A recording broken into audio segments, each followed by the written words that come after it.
안녕하세요. 오늘도 복되고 활기찬 하루가 시작되었습니다. 오늘은 8월 19일 목요일 아침입니다. 오늘도 말씀과 함께 주님과 함께 이 하루를 활기차게 살아가시기를 축원합니다. 오늘 주 하나님의 말씀은 시편 64편의 말씀인데 이 시편 64편도 다윗의 시입니다. 사랑하는 형제자매 여러분, 하나님께서 세상을 말씀으로 만드셨습니다. 하나님의 말씀에는, 다시 말하면 하나님의 말에는 창조적 영향력이 있습니다.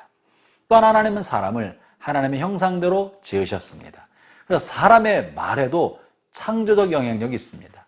우리는 하나님이 아니기 때문에 물질을 창조해내지 못하지만 우리의 말은 사람의 영혼에 영향을 주어서 살리기도 하고 영혼을 죽이기도 하며 또 죽어가는 영혼을 소송시켜서 위로해내기도 하고 건강한 사람을 병들게도 하는 것이 사람의 말입니다. 그러므로 사람의 말은 이렇게 사람의 영혼을 향한 창조적 영향력, 강력한 영향력이 있습니다. 오늘 본문에는 이 다윗의 대적들이 한 말로 인하여 다윗이 얼마나 큰 상처를 받았는지, 이런 악한 말에 엄청난 영향력에 관하여 시적 용어로 표현하고 있는데요. 3절을 한번 제가 읽어보겠습니다. 그들이 칼같이 자기 혀를 연마하며 화살같이 독한 말로 겨누고 숨은 곳에서 온전한 자를 쏘며 갑자기 쏘고 두려워하지 아니한도다. 이 다윗의 대적자들, 원수들을 말하는 거예요.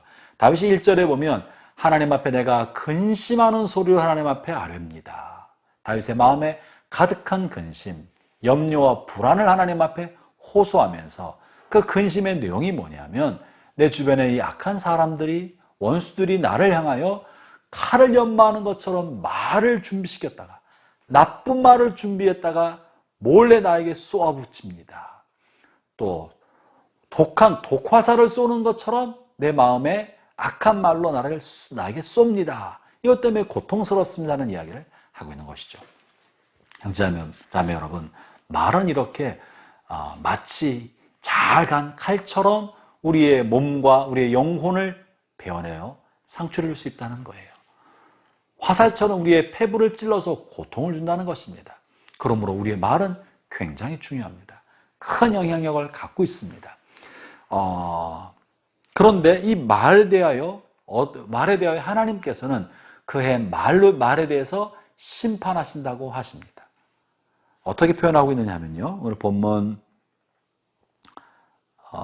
7절 8절에 그러나 하나님이 그들을 쏘시리니 그들이 갑자기 화살에 상하리로다. 이러므로 그들이 엎드러지리니 그들의 혀가 그들을 해함이라. 악한 사람들은 자신의 악한 말을 화살처럼 날려 다른 사람을 상처 주지만 하나님은 그런 사람을 심판하셔서 그들의 한 말로 다시 그들을 쏘아서 그들이 자신의 혀로 인하여 해를 입게 된다, 상함을 받게 된다. 그래서 넘어지게 되고 엎드러지게 된다고 말하고 있는 것입니다. 자신의 말로 인하여 자신이 공격받아 상처받고 심판받는다는 것이죠. 무엇을 의미합니까? 우리가 나쁘게 말을 하면요, 그 말을 들은 사람도 우리가 나쁜 말을 하고 독한 말을 해서 서로 간에 상처를 주고 둘 다 큰 상처를 받고 고통을 받는 거예요. 부부간에도 적은 말다툼으로 시작했다가 서로 자존심 때문에 격한 말을 하고 또 거친 말로 상처를 주는 말을 하면 상대방도 주고받으면서 서로 말로 할 수 없는 내상을 입지 않습니까? 치료하기 어려운 마음의 상처를 말 때문에 받는 것입니다. 그들의 말로, 다시 말해 그들의 혀로 자기가 해함당한 것과 마찬가지입니다. 또 한 가지, 하나님께서는 그들의 말로 심판하신다고 하시는데 이것은 마지막 때 우리가 했던 말을 가지고 하나님 우리를 심판하신다는 것을 말해줍니다. 그러므로 형제자매 여러분, 오늘 여러분의 말이 다른 사람에게 상처를 주고 영혼을 파멸로 가게 만드는 마귀의 도구로 쓰임받을 것이 아니라 우리를 살리는 창조적 영향력을 하고 우리를 위로하고 격려하고 세우는 하나님의 도구, 의의 도구로 쓰임받기를 축원합니다. 본문 10절에서는요 이렇게 표현합니다. 의인은 여호와로 말미암아 즐거워하며 그에게 피하리니 마음이 정직한 자는 다 자랑하리로다. 의인은 여호와 때문에 즐거워하고 의인을 그 다음에 마음이 정직한 자와 같은 표현으로 하고 있는 거예요. 어떤 사람이 의인입니까? 마음이 정직한 사람.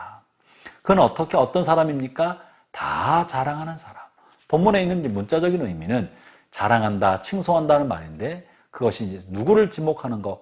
하나님을 자랑한다는 말로 말을 담고 있는 것이죠. 그러나 문자적으로는 하나님을 찬송한다라고 하지 않고 다 자랑한다. 의인은 어떤 사람입니까? 마음이 정직한 사람이고, 의인은 어떤 사람입니까? 자랑하는 사람, 칭찬하는 사람, 세워주는 사람, 이런 사람이 의인인 것입니다.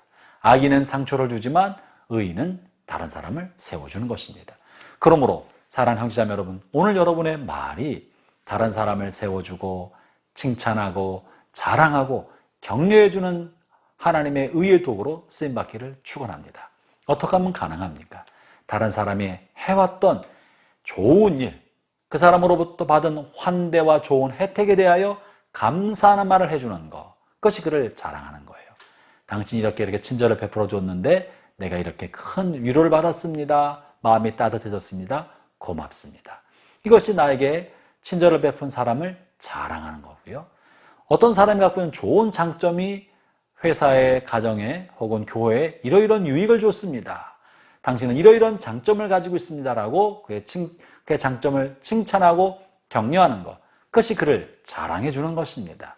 여러분, 이것이 그 사람의 마음속에 용기를 심어주고 내가 잘하고 있구나 그런 생각을 갖게 만들어 주어서 더 좋은 방법으로 쓰임받지 않겠습니까?